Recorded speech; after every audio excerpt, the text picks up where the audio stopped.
pacarnya Alia ini marah banget, marah besar, benci banget, sampai waktu itu pernah temen aku tuh dipukul yang bener-bener berantem sampai yang gebuk-gebukan. Kalau misalkan kita nih lagi main sama teman-teman, bener-bener sama teman itu, entah itu sama teman kelas atau sama teman geng yang mana gitu. Nah, aku tuh bakalan selalu dimintain bukti kayak foto kamu sama siapa aja, kalian sama siapa aja, dan kalau misalkan di situ sampai ada cowok bakalan marah banget dan jadinya berantem dan malah cekcokan sini.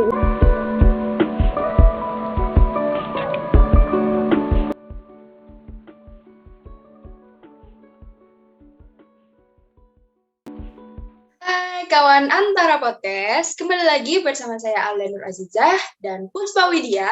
Ini kita bertemu kembali untuk berbincang seputar toxic relationship. Iya Alia, kita nanti akan sharing tentang opini kita, tentang sudut pandang kita. Semoga bisa membantu teman-teman yang mungkin sedang mengalami atau sudah melalui fase toxic relationship ini. Kalau Alia sendiri gimana nih? Pernah nggak sih berada dalam sebuah hubungan yang toxic? Kalau saya alhamdulillahnya belum pernah sampai nih ya, kalau bisa sih ya jalanin hubungan tuh yang baik-baik aja gitu, jangan ada racunnya gitu. Kalau Puspa sendiri gimana nih? Kalau saya sendiri sih ya, boro-boro berhubungan toxic. Punya hubungan aja belum ada. Iya, aduh. Sudah sempat disinggung ya dari awal kita pembicaraan tadi. Jadi kita hari ini akan membicarakan tentang toxic relationship. Tapi kita nggak berdua aja nih Alia. Ada siapa lagi sih Al yang sudah siap buat ngobrol-ngobrol bareng kita?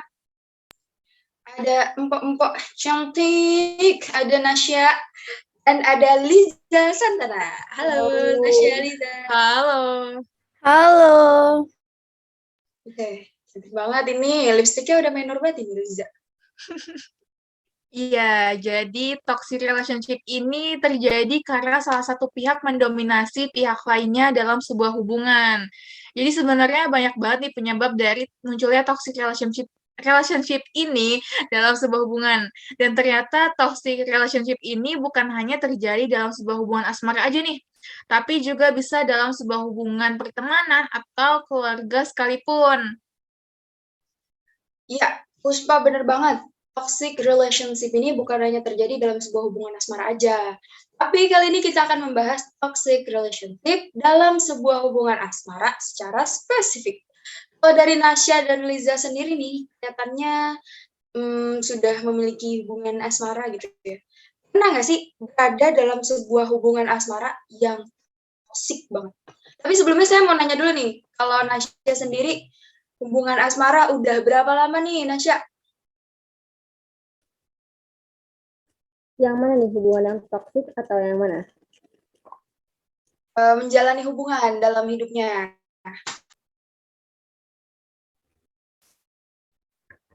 Berapa lama? Berapa lama ya? Berapa kali aja kali ya? Sekitar 2 sampai 3 kali. Oh, berarti udah cukup juga lah ya. Kayaknya nih ya si Nasya ini tuh tipe-tipe orang yang setia nih. Dilihat dari jumlah hubungannya ya. Ya sih, bener. Dari selama dia hidup baru 2 sampai 3 kali ya kan. Tapi Iya nih, bener. sekarang saya mau nanya nih, kalau dari Nasya dan Liza sendiri nih, pernah nggak sih berada dalam sebuah hubungan asmara yang toksik? Kalau aku nih nggak pernah ya, tapi kalau temen ada kayak, ya nggak bisa sebut merek ya kita. Misalnya Mawar, si Mawar ini tuh kayak hubungan itu kayak nggak sehat banget gitu, kayak contohnya tuh kalau si Mawarnya ini nggak ngechat sehari aja, itu tuh cowoknya tuh kayak nge-spam, kayak nanya lu di mana, lu lagi sama siapa, lu lagi ngapain, kayak gitu kan. Kita kan kalau ngechat kan ya kalau inget, kalau misalnya lupa ya wajar, namanya manusia, masa kita harus ingat harus gimana gitu. Nah, ada lagi kayak misalnya dia itu pacaran, berhubungan nih, mempunyai hubungan. Nah, si cowoknya ini ngelarang banget si cewek buat deket sama cowok lain. Kayak misalnya Alia deket sama siapa. Nah, pacarnya Alia ini marah banget, marah besar, benci banget sampai waktu itu pernah temen aku tuh dipukul yang bener-bener berantem sampai yang gebuk-gebukan gimana sih kayak ditonjok. Padahal kan itu cewek ya. Ya lu bisa pikir aja sendiri gimana sih cewek masa dipukul kan nggak boleh. Tapi kalau misal si cowoknya ini jalan sama cewek lain atau misalnya ketahuan selingkuh, si ceweknya ini nggak bisa ngapa-ngapain karena dia tahu kalau dia ngelawan pun dia kalah. Dia pasti kayak gimana ya? Kayak percuma lah mau dibilangin segimanapun juga susah ya namanya bebel Oh, kalah. intinya dia kayak lebih egois gitu nggak sih? Nah iya bener banget lebih egois. Susah deh kalau kayak gitu ya. Mungkin Kak Nasya nih ada cerita atau temennya. Aku mau ambil dari cerita pengalaman aja ya. Kayak awal mula kenapa bisa hubungan ini dibilang toksik. Seperti simpelnya aja kayak gini. Kalau misalkan kita nih lagi main sama teman-teman, bener-bener sama teman itu entah itu sama teman kelas atau sama teman geng yang mana gitu. Nah pasti itu bakalan selalu dimintain bukti kayak foto kamu sama siapa aja, kalian sama siapa aja, dan kalau misalkan di situ sampai ada cowok bakalan marah banget dan jadinya berantem dan malah cekcok sana sini. Itu bener-bener enggak banget sih sebenarnya. Tapi dulu itu kalau misalkan awal-awal ngerasanya kayak kok dia tuh sayang atau kayak gimana, tapi pas udah sadar baru sadar kalau misalkan hal-hal seperti itu adalah hal yang toksik karena balik lagi ya dasarnya sebuah hubungan itu adalah rasa kepercayaan. Kalau misalkan udah nggak dilandasi rasa percaya dengan harus kirim foto kemana sama siapa kayak gitu-gitu, menurut aku udah masuk ke ranah yang toksik. Oke. Kalau menurut saya nih, dari yang cerita Nasya nih, kalau menurut saya sendiri, itu juga bikin hidup kita sulit gak sih? Kayak kalau memorinya banyak gitu, kita bisa tiap hari foto ke dia, set. Tapi kalau misalnya memorinya sedikit kan mempersulit hidup ya, hubungan kayak gitu. Pengalaman banget ya nih ya. Udah foto terus langsung hapus nih ya, biar memori nggak penuh. Ya itu udah mempersulit hidup. Terus juga kayak misalkan kalau tambah sama share lokasi segala macam itu kita jadi kayak nggak punya privacy. Jadi kayak hidup kita kok ini banget, kayak gue kan pengen jalan sama temen-temen gue doang, kenapa harus sampai diinterogasi segitunya. Kayak aduh itu udah males banget sih. Iya, kan tadi udah sadar nih ya, kayak tuh apa-apa diawasin atau tadi yang dari pengalamannya temennya Liza, kayak temennya sampai digebukin, kan udah sadar nih. Wah, sama kayak teman-temanku sendiri nih, kayak udah banyak banget yang bilang, kayaknya pacar gue toxic deh, atau dirinya sendiri tuh kayak ngerasa, gue toxic deh kayak ke pacar gue. Tapi kenapa banyak orang terjebak dalam toxic relationship? Padahal kan biasanya mereka udah tahu nih kalau mereka berada dalam sebuah hubungan yang toksik, tapi mereka tetap aja lanjut atau kayak terjebak gitu dalam sebuah hubungan. Sedangkan mereka sendiri tuh mau mengakhiri hubungan itu kayak, ya udahlah gue mau putus aja, tapi gimana caranya? Kenapa sih mereka kayak terjebak gitu dalam sebuah hubungan yang toksik itu?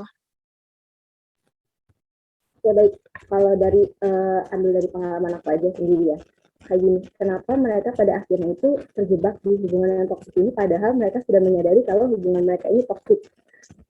Awalnya itu pasti didasari dengan rasa sayang dan perasaan kalau enggak kok dia tuh ngelakuin hal kayak gini tuh pasti ada tujuannya, pasti ada hal-hal yang akhirnya menyebabkan dia melakukan hal seperti ini, kayak misalkan mungkin dia punya trust issue sama masa lalunya dan merasa kalau misalkan kita tuh bisa ngerubah loh dia itu nanti bisa terlepas dari trust issue masa lalunya, padahal kan enggak, kita bukan ahli yang bisa merubah pola pikir seseorang, merubah pola hati seseorang seperti itu. Kalau misalkan dia nggak mau berubah ya tetap aja bakalan kayak gitu-gitu terus. Jadi awalnya itu pasti karena dilandasi rasa sayang dan percaya kalau misalkan pasangan kita ini bakalan berubah.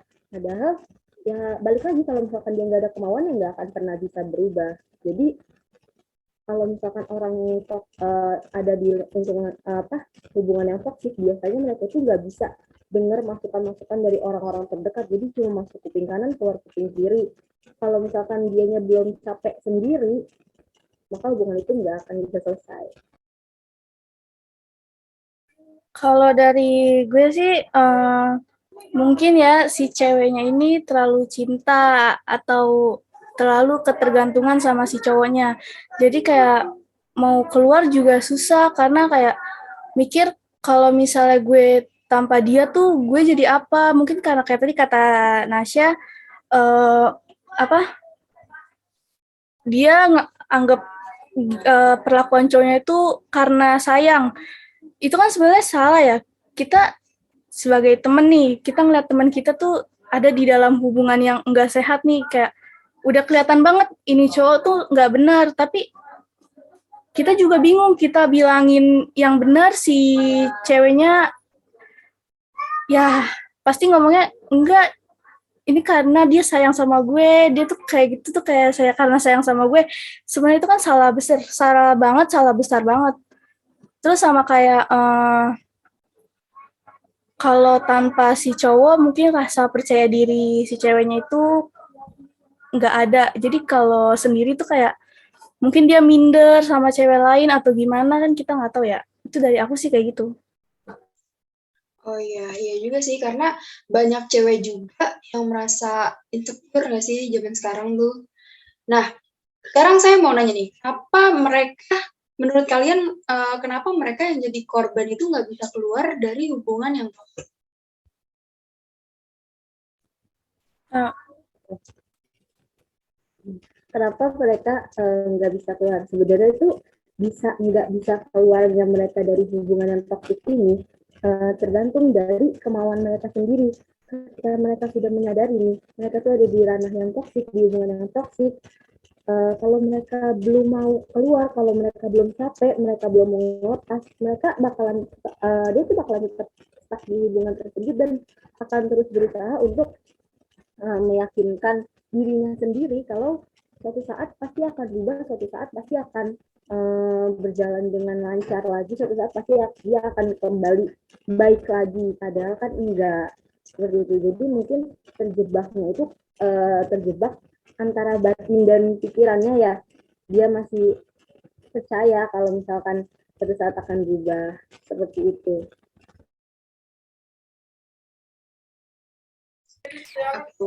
Menurut Liza sendiri gimana nih?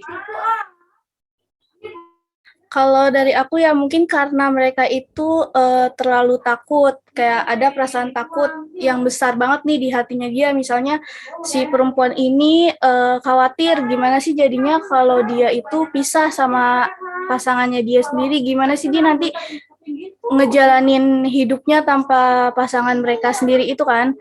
Kayak ya misalnya yang tadi dibilang kalau sendiri tuh mungkin dia merasa insecure atau gimana, atau dia takut kalau si cowoknya itu dapat cewek yang lebih dari diri dia, sedangkan nanti dia mungkin dapat cowok yang di pikirannya dia itu nggak bisa sesayang cowoknya dia dulu, padahal yang apa yang dilakuin cowoknya ini kan gimana ya, salah banget, salah besar malah menurut aku sih kayak gitu ya.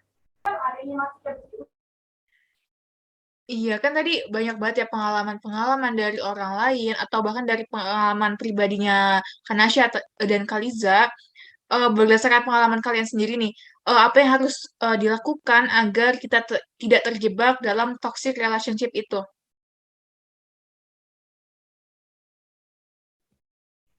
Ya, baik, kalau misalkan hal apa yang harus dilakukan agar kita tidak terjebak di dalam toxic relationship, sebenarnya ini tuh harus benar-benar dari awal banget sebelum memulai sebuah hubungan.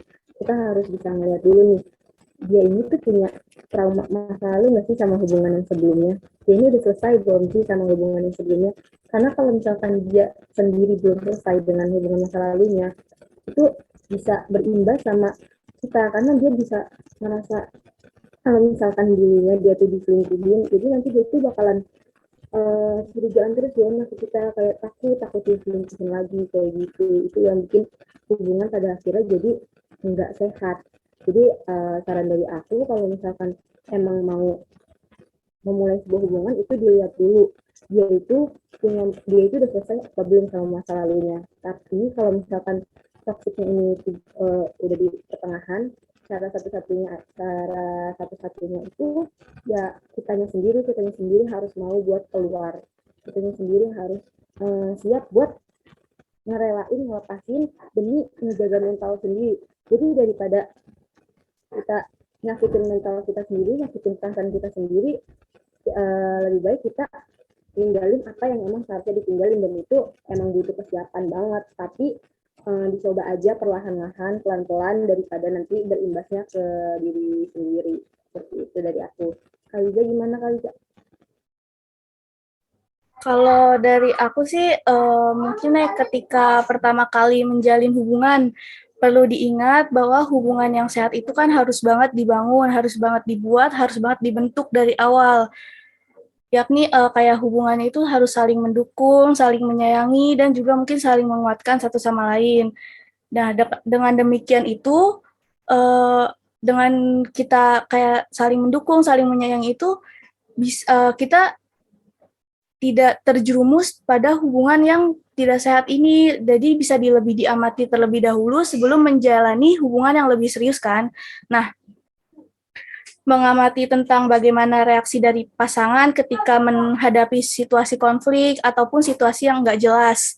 Apakah ada keinginan untuk meminta pendapat dan menghargai perasaan pasangan, atau justru cenderung menyalahkan pasangan dan langsung mengambil keputusan tanpa memperdulikan hal lain. Nah, bila pola reaksi dan respon yang sama ditunjukkan berulang kali atau terus-terusan terjadi, lebih baik segera ambil jarak, segera mengambil tindakan yang pasti daripada beresiko untuk terjebak dalam hubungan yang nggak sehat, hubungan toksik ini kan. Kalau dari aku sih kayak gitu ya. Oh, sama ini, sama lebih mencintai diri sendiri. Kita harus ingat nih, mencintai diri sendiri itu penting banget. Kita harus berperasaan bahwa diri sendiri itu sangat berharga dan juga patut mendapatkan lebih baik, dan itu perlu ditanamkan pada diri kita sendiri ya.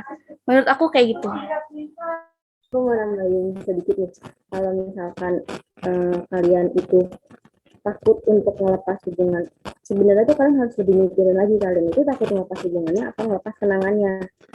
Kalau misalkan kalian takut untuk melepas kenangannya teman-teman, kenangan itu emang gak bakalan hilang. Tapi kalau kalian berani melepas hubungan yang gak sehat ini, kalian bisa menciptakan kenangan-kenangan baru yang lebih bahagia, yang nantinya bisa membuat diri kalian itu menjadi lebih baik lagi. Jadi gak apa-apa lepasin apa yang emang harusnya dilepasin, dan buat kenangan baru lagi yang lebih baik dari sebelumnya. Baik, pertama berarti kita harus mengevaluasi nih masa lalu kita dan juga masa lalu pasangan kita. Apakah kita udah berdamai dengan masa lalu atau pasangan kita udah berdamai dengan masa lalu.